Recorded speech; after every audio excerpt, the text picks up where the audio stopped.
Good morning সকলোকে। মোৰ অন্য এটা ভিডিঅ'লৈ আপোনালোক সকলোকে স্বাগতম জনাইছোঁ। আশা কৰোঁ সকলোৱে ভালে আছে।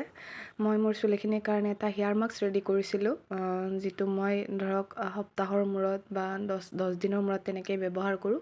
সেইটো মই আপোনালোকৰ ওচৰত আজি লৈ আনিছোঁ, যাৰ কাৰণে মই এটা বাটিত এল'ভেৰা জেল, তাৰপিছত নাৰিকলৰ তেল আৰু কণীৰ বগা অংশখিনি, হালধীয়াখিনি নহয়, কণীৰ বগা অংশখিনি লৈছোঁ আৰু কেপচুল কেইটামান লৈছোঁ।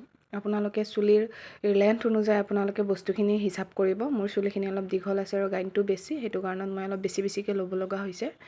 আপোনালোকৰ চুলিৰ লেন্থ অনুযায়ী আপোনালোকে ল'ব আৰু কণীৰ অকল বগা অংশখিনি দিব, হালধীয়াখিনি নহয়। তাৰ কাৰণে আপোনালোকে কণীটো অলপমানকৈ ভাঙি ল'ব, তেতিয়া অকল বগাখিনিয়ে ওলাব, হালধীয়াখিনি নোলায়। আৰু কেপচুল মই এইটো কাৰণত দিছোঁ, কেপচুলে চুলি গ্ৰ'থত সহায় কৰে আৰু এল'ভেৰা জেলে চুলিটো স্মুথ কৰে।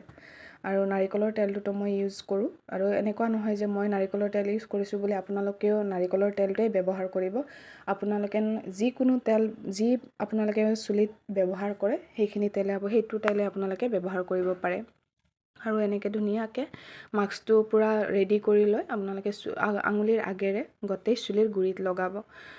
চুলিৰ গুৰিত আচলতে লাহে লাহে লগাব, বহুত জোৰকৈ নহয়। চুলিৰ গুৰিখিনি এনেই মানে বহুত বেছি উইণ্টাৰত অলপমান কোমল হৈ থাকে, যাৰ ফলত চুলি ঢেৰ সৰে। আৰু এনেকৈ ধুনীয়াকৈ গোটেই চুলিৰ গুৰিখিনি মাছাজ কৰি হোৱাৰ পিছত আপোনালোকে চুলিৰ আগলৈকে যদি ৰৈ যায় তেল, তেতিয়া দিব। এনেকুৱা নহয় যে দিবই লাগিব, যদি তেলটো ৰৈ নাযায় তেতিয়াহ'লে নিদিলেও কোনো কথা নাই। তাৰপিছত 1 ঘণ্টামান সময় ৰাখি লৈ আপোনালোকে এনেকৈ, মই যেনেকৈ পানীত শ্বেম্পু লৈছোঁ, লৈ কিনে এনেকৈ লৰাই দিছোঁ, তেনেকৈ আপোনালোকে কৰিব। এনেকৈ কৰিলে মানে চুলিখিনিৰ গুৰিত মানে বেছি প্ৰেছাৰ নপৰে। আৰু তাৰপিছত মই এনেকৈ 1 ঘণ্টামান ৰখাৰ পিছত ধুনীয়াকৈ ধুই দিছোঁ। আৰু এয়া চাওক, আৰু মই কোনো ড্ৰায়াৰ ব্যৱহাৰ কৰা নাই, মই নেচাৰেলি চুলিখিনি ড্ৰাই কৰিছোঁ। সেইটো কাৰণত আপোনালোকে যিমান পাৰে চুলি নেচাৰেলি শুকাবৰ কাৰণে ট্ৰাই কৰিব, ড্ৰায়াৰ ইউজ নকৰাকৈ। ড্ৰায়াৰে চুলি বহুত বেছি ড্ৰাই কৰে আৰু তাৰ ফলত চুলিখিনি সৰে। সপ্তাহৰ মূৰত যদি পাৰে কৰিব, নোৱাৰিলে 10-15 দিন পিছত কৰিলেও কোনো কথা নাই। চুলিৰ গ্ৰ'থৰ লগতে চুলিখিনিও বহুত ধুনীয়া স্মুথ হ'ব। মোৰ চুলিখিনি বহুত বেছি ড্ৰাই আৰু ফ্ৰিজি হয়, সেইটো কাৰণত মই এইটো কৰিব লাগে।